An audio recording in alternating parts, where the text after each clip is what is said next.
Hi everybody, happy Tuesday.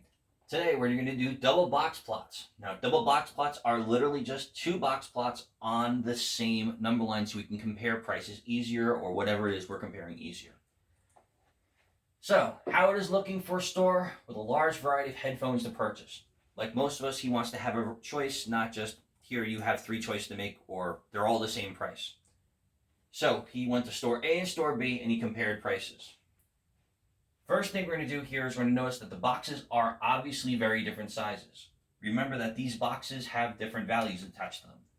The first dot on both of them, that's our minimum price. This is our lower quartile. So is this.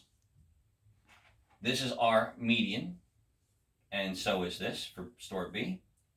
This is our upper quartile and our upper quartile. And both of these are our maximums, so our highest priced. Now, when we're looking at this right away, you know that there's a difference between the two stores. You might not know exactly what it is, so let's help out.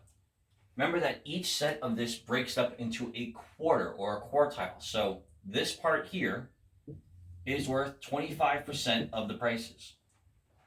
This is also 25%. This is also 25%, and so is this.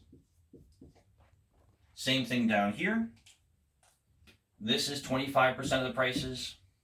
This is 25% of the prices. This is 25% of the prices, and so is this.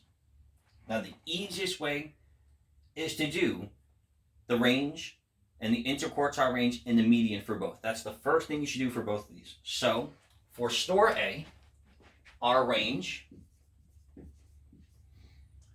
we have, looks like to be about 43 down to about 8. So $43 to 8, we subtract to find the difference. It has a range of $35. Store B has almost the same exact range.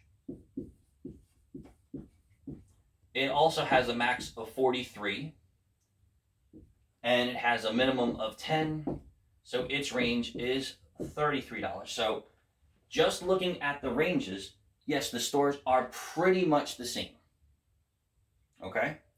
Now, let's talk about our medians.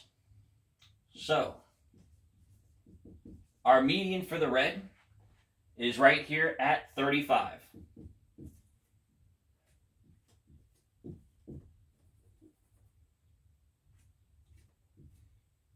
$35. Our median for the blue is down here at 25. Now this tells me that half the prices are higher or lower.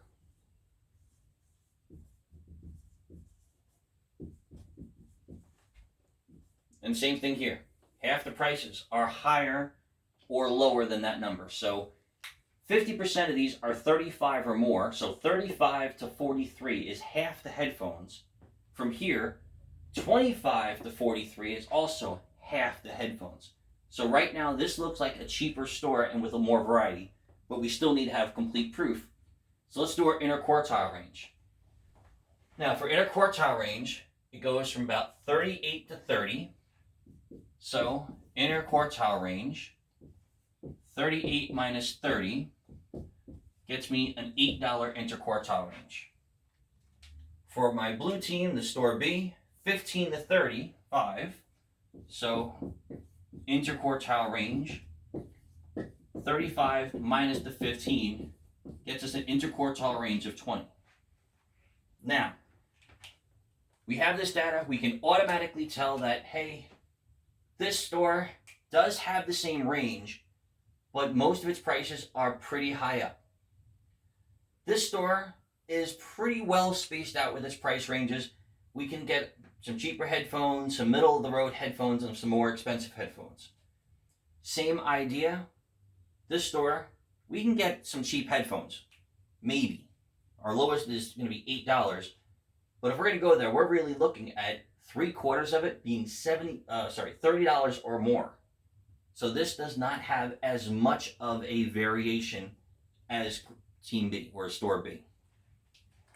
Now, I could also look at it as what percent of the prices are $15 or more for each store. For Store B, $15 or more is 75% because we have 1, 2, 3 25s.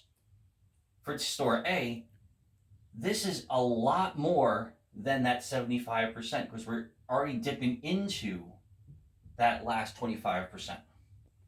So that's how we're going to use box plots to compare two different stores or two different whatever and see which one has more variation. Have a great day. I'll see you all in class tomorrow.